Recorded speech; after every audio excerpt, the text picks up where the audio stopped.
ہماری زندگی، ہماری سانس، ہمارا وجود، ہمارا اس دنیا میں رہنا، صرف اور صرف اس کا مقصد وہ یہی ہے تصوف. یعنی کیا؟ تصوف کا اصل لفظ کیا ہے؟ رضائے حق، اللہ سبحانہ تعالیٰ کو راضی کرنے والا راستہ. یہی مقصد ہے ہمارا. جتنی بھی ساری چیزیں ہیں اس کی ذرائع ہیں، اس کو حاصل کرنے کا ذرائع ہے. مقصد یہ ہے رضائے حق. آپ ہی کا ایک قول ہے تصوف کے بارے میں کہ بھئی اس راستے میں سے پہنچنے کا جو راستہ ایک ہے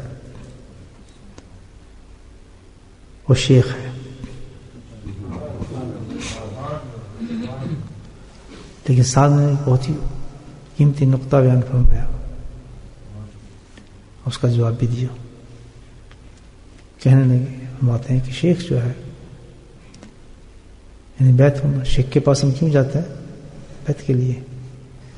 فرماتے ہیں کہ شیخ سے بیت ہونا کوئی فرض نہیں ہے،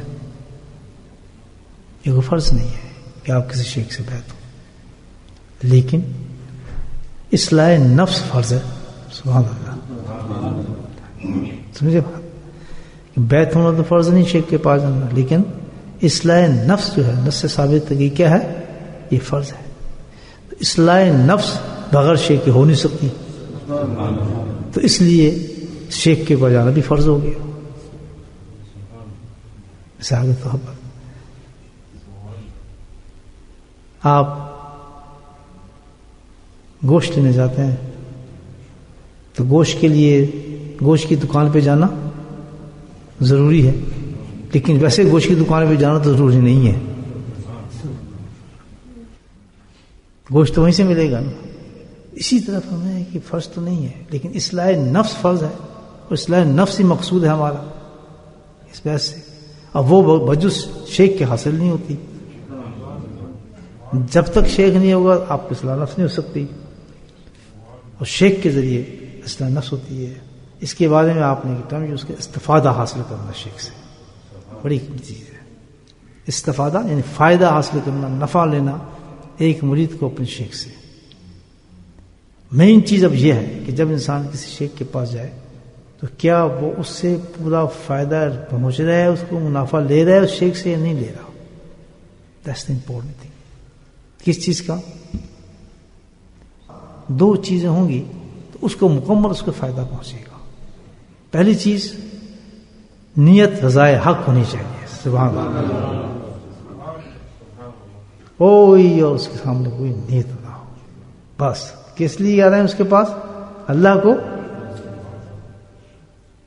اور یہ اتنا بڑا راستہ ہے، اتنا بڑا راستہ ہے، اتنا کہ جس ہے ہی کوئی راستہ نہیں اس کے برابر. یہ ہماری نیت ہے کہ ہم نے اس کو حاصل کرنا ہے، دوسرا نام ہی نہیں. یہ آپ ذکر کیوں کر رہے ہیں؟ اللہ کو راضی کرنے. یہ حضرت کے پاس کیوں جاتے ہیں؟ اللہ کو راضی کرنے کے لیے. تقویٰ مسجد کیوں جا رہے ہیں؟ اللہ کو راضی کرنے کے جا رہے ہیں، اور ذکر کی مجلس ہو رہی ہے. نیت، اور نیت کے بعد جس شیخ سے استفادہ حاصل کرنا چاہ رہا ہے اس منزل کا، جس سے آپ کو پہنچے گا فائدہ، اسی سے ملے گی منزل، اس کے ساتھ آپ کی مناسبت پوری ہونی چاہیے. یہ بہت بڑی شرط ہے. مناسبت نہیں سمجھے آپ؟ سب پڑھے لکھے آدمی میری طرف سے نہیں سمجھے نا؟ نہیں. ہاتھ کھڑا کرے جو سمجھے. ماشاء اللہ. مناسبت کیا؟ ٹیسٹ. اب سمجھے گی بات؟ ٹیسٹ ہو ایک جیسا. سبحان اللہ. جب ٹیسٹ ملے گا نا دونوں کا، مرید کا اور شیخ کا، بس پھر پڑھ لگ جاتے ہیں اڑنے. ہاں ہم سمجھو عزیز صاحب.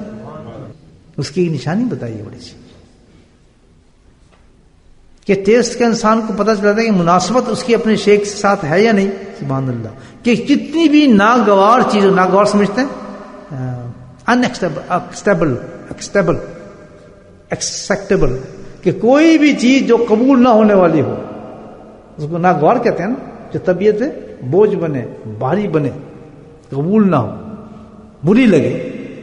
تو کتنی سے بری چیز بھی ہو، شیخ اس کو کہہ رہا ہے، غصہ کر رہا ہے، ڈانٹ رہا ہے، نکال رہا ہے، جاڑ رہا ہے، کچھ بھی کر رہا ہے، وہ وہ ساری چیزیں اس کو ایسے لگیں گی جیسے ہے ہی کچھ نہیں. سبحان اللہ, وہی کچھ نہیں, چکنا گھڑا نہیں ہوتا جیسے, کو بھی محسوس نہیں ہوتا اس کو. سبحان اللہ, مجھے کچھ داڑھی پڑی, مجھے کچھ ہوا بھی ہے, کیونکہ یہ اللہ کا راستہ ہے.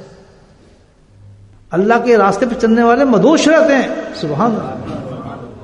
جیسے جب آپریشن ہوتا ہے نا, انجیکشن دے دو تو پھر منہ مدہوش ہو جاتا ہے, کاٹ دو, ہاتھ کاٹ دو, جسم ٹانگ کاٹ دو, اسے پتہ نہیں ہوتا. تو جو اللہ کے راستے میں چلنے والا سچا صادق ہوتا ہے وہ مدہوش ہوتا ہے.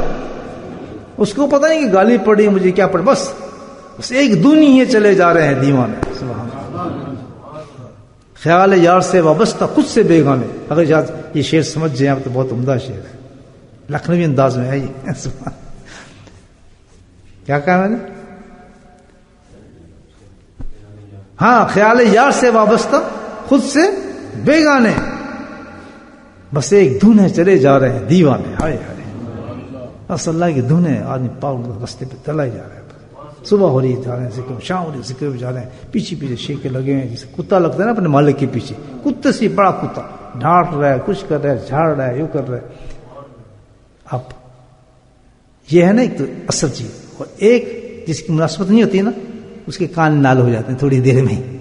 کوئی بات کی نا شیخ نے, کان لال, اس کو برا لگنا شروع ہو جاتا ہے. کی گل کی جانے پتہ ہے, اس کے اندر سے دل جلنا شروع ہو جاتا ہے. وہ ریسیو نہیں کرتا, مناسبت نہیں ہے اس کو, برا لگتا ہے اس کو, ناگوار لگتی ہے بات. پھر عجیب انداز سے وہ پیش کرنا شروع کر دیتا ہے. اس کا سمجھتا ہے ہر ایکشن جو میرے شیخ کا ہوگا, بے شک وہ دکان بھیج دے کہ جاؤ یا فلاں چیز لے آؤ, لیکن ہر ایکشن جو شیخ کا ہوگا مرید کے لیے کیا ہوگا, اللہ کی رضا کے لیے ہوگا. سبحان اللہ. جس وقت نسبت مضبوط ہو کسی مرید کی اپنے شیخ کے ساتھ, نسبت مضبوط, مناسبت مضبوط ہو, تو فرمایا کہ شیخ کی توجہ بجلی کی طرح گرتی ہے اس پر. سبحان اللہ.